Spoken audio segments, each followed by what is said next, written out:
My leadership style is a nationalist democratic leadership. Nationalist because we need to envision where the direction of the unity will go.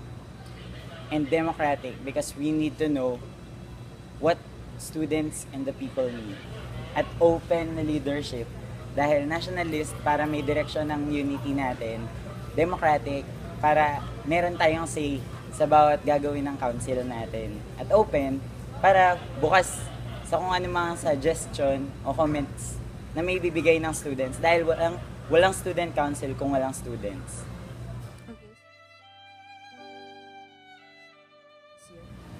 We envision the College of Medicine na mas involved, mas informed, mas nakikialam. Hindi bato sa mga issues at lalong may boses at nakikinig, naririnig.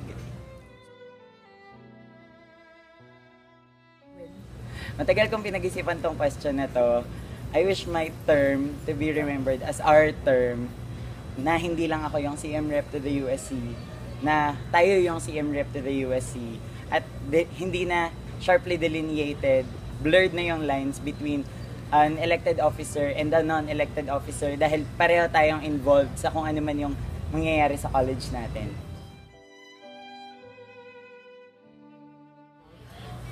We talk, we think, we act.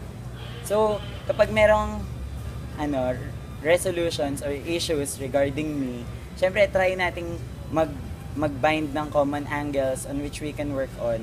Tapos kung hindi talaga pwedeng ma-exhaust na lahat ng arguments, syempre, ang hindi lang natin i-compromise ay rights ng students at rights ng people na sinserve natin. So, dahil naisip ko na yung ideal na form of government for me, ang isang flawed government ay yung hindi ganon. So, hindi nationalist dahil walang direksyon at hindi democratic. Paano siya magiging hindi democratic? Two major ways. One, hindi niya alam yung needs ng pinagsisilbihan niya. At two, hindi siya nagre-respond dun sa mga needs na yon na dapat niyang tinutugunan.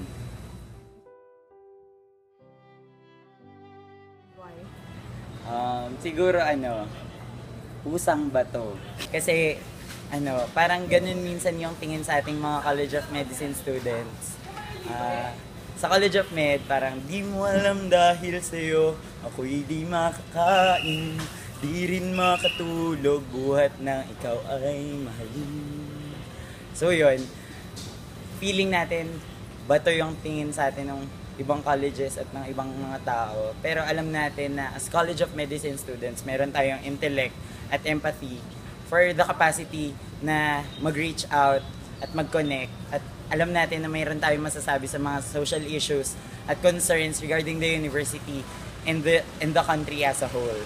So, yun. Parang organic siya, pero pusa siya na dapat nating buhayin at i-nurture at hindi dapat siya maging bato.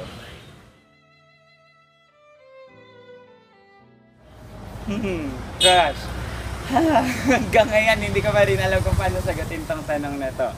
So, hindi pa ako legit nagkaroon ng relationship na label. Pero, kapag nanliligaw ako, one, kailangan open ako sa possibilities. At two, dapat you let them come into your life and to your personality and yun, mag-build kayo ng common mutual trust, friendship, tsaka love. Kasi hindi naman siya nag-grow in one day lang. Tapos, ayun, open din dapat na in a sense na may mutual growth. Tapos, alam nyo na kahit hindi laging may communication, may intindihan kayo.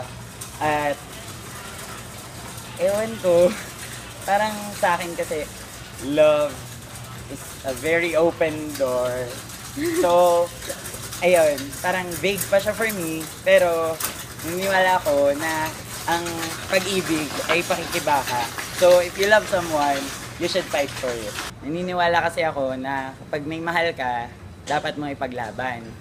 Dahil ang pag-ibig ay pakikibaka.